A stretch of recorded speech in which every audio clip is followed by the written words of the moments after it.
اعوذ باللہ من الشیطان اللعین الرجیم بسم اللہ الرحمن الرحیم الحمدللہ رب العالمین رب اشرح لی صدری ویسر لی امری واحلل عقدۃ من لسانی یفقہوا قولی۔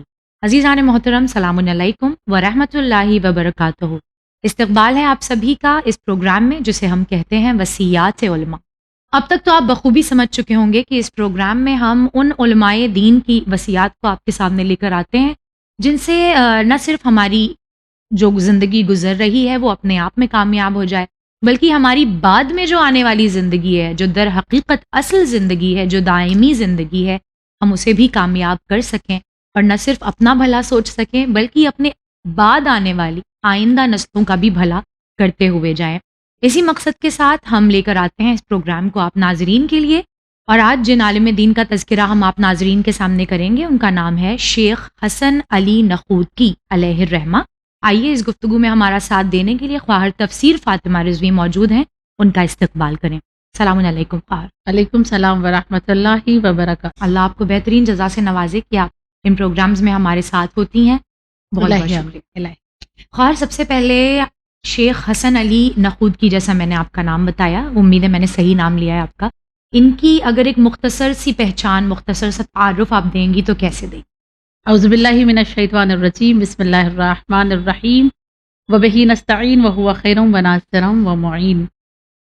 سب سے پہلے خدا کا شکر ادا کرتی ہوں کہ اس نے ہمارے سرپرست علماء بنائے، بالکل، اور وہ علماء جنہوں نے ہماری ہدایت کی اور ایسے راستے ہمیں دکھا دیے اپنی زندگی میں بھی اور اپنی وفات کے بعد بھی کہ ہم دنیا اور آخرت کی سعادت کو حاصل کر سکتے ہیں۔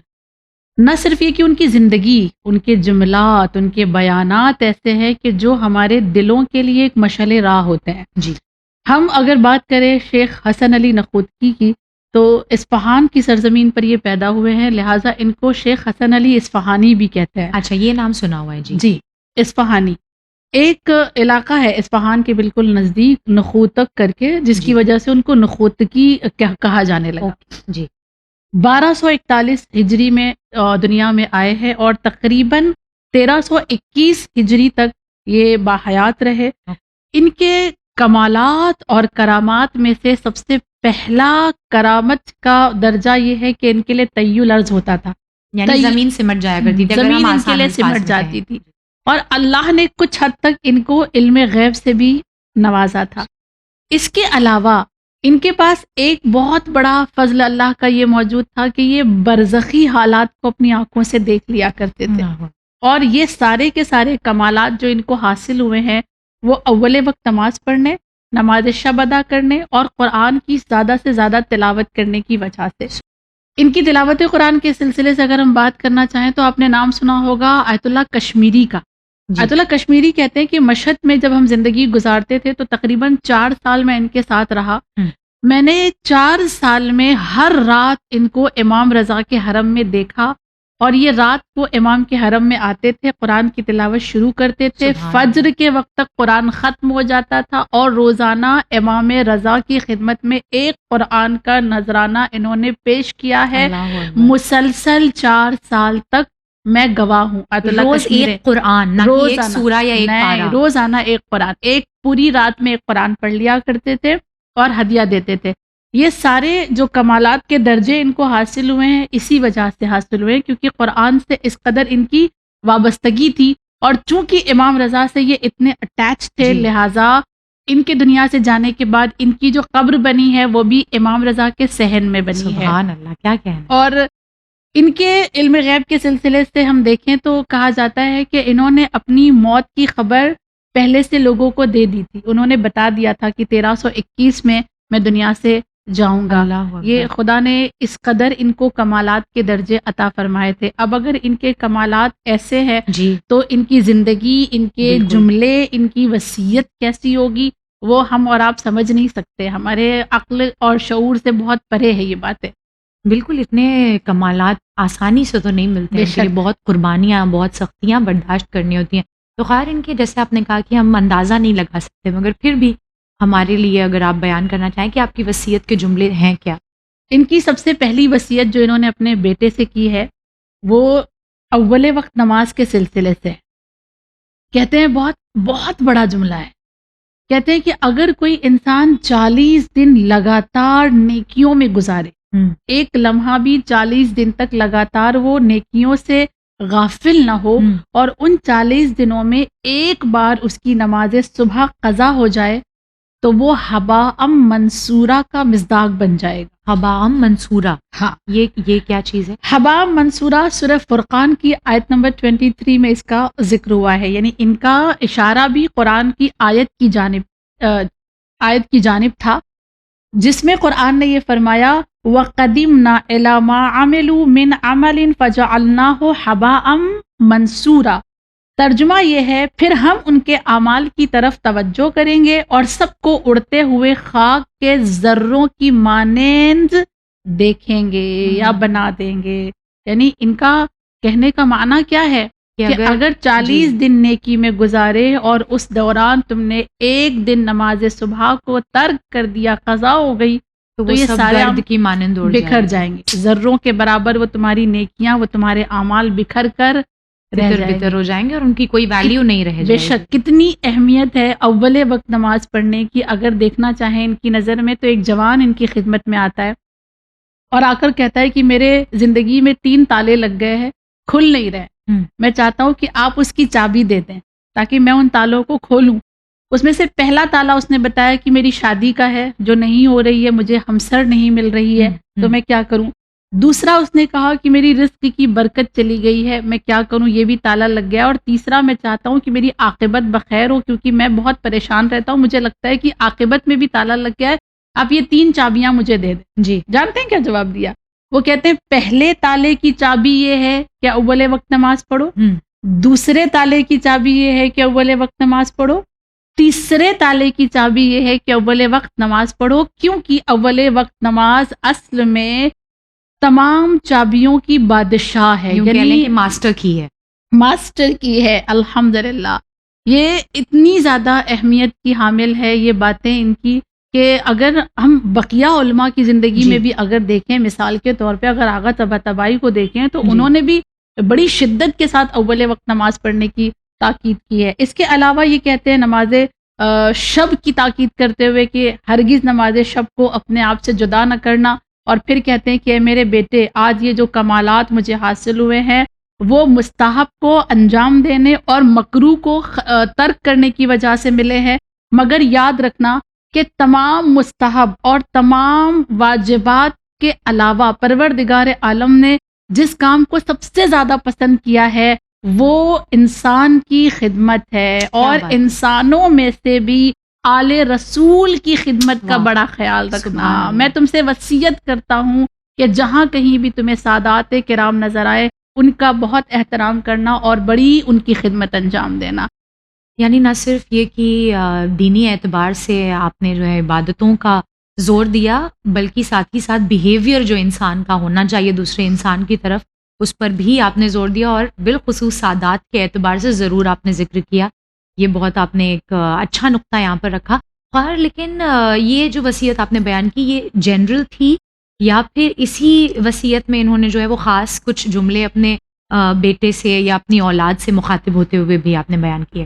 دیکھیں اکثر ایسا ہوتا ہے کہ جب وصیت ہوتی ہے اور اسے منظر عام پر لایا جاتا ہے کسی وصیت کو، تو اس کا معنی یہ ہے کہ یہ کسی سے مخصوص نہیں ہے، جنرل ہے، بلکہ سارے لوگوں سے. مخاطب جو ہیں وہ اپنے بیٹے سے ہیں، لیکن یہ ساری باتیں ہمارے لیے. مثال کے طور پر امیر المؤمنین کی جو وصیت ہے نہج البلاغہ میں موجود ہے، بظاہر اگر ہم دیکھیں تو امام حسن سے فرما رہے ہیں، لیکن وہ ساری کی ساری وصیتیں ان کی امت کے لیے ہیں. بالکل رہتی دنیا تک کے جتنے بھی شیعہ ہیں، ہر ایک شیعہ کے لیے وہ وصیت کارگر ہے اور اس پر عمل کرنا ہماری ذمہ داری ہے. اسی طرح ان کی بھی ذات ایسی ہے کہ ان کی وصیت ہمارے لیے بھی ہے. اپنے بیٹے سے مخاطب ہیں، اور اپنے بیٹے سے مخاطب ہو کر جب انہوں نے یہ جملہ کہا تھا وصیت کا کہ اے میرے لال، میں تم سے وصیت کر رہا ہوں کہ اگر تمہیں کوئی ایسا انسان مل جائے جس کو کچھ ضرورت ہو تو اس کی ضرورت کو پورا کرنے کی بہت کوشش کرنا. یہ نہ کہنا کہ اس کی ضرورت تو بہت بڑی ہے، یہ کام میرا نہیں ہے، اتنی بڑی ضرورت میں پورا نہیں کر سکتا. تم ضرور قدم کو آگے بڑھانا کہ اللہ تمہاری مدد کرے گا. بہت اچھا. یہ جملہ سننے کے بعد جب بیٹے نے کہا کہ بابا، مگر آپ جانتے ہیں کہ اکثر جب ہم دوسروں کی مدد کرنے جاتے ہیں تو ہماری عزت خراب ہو جاتی ہے،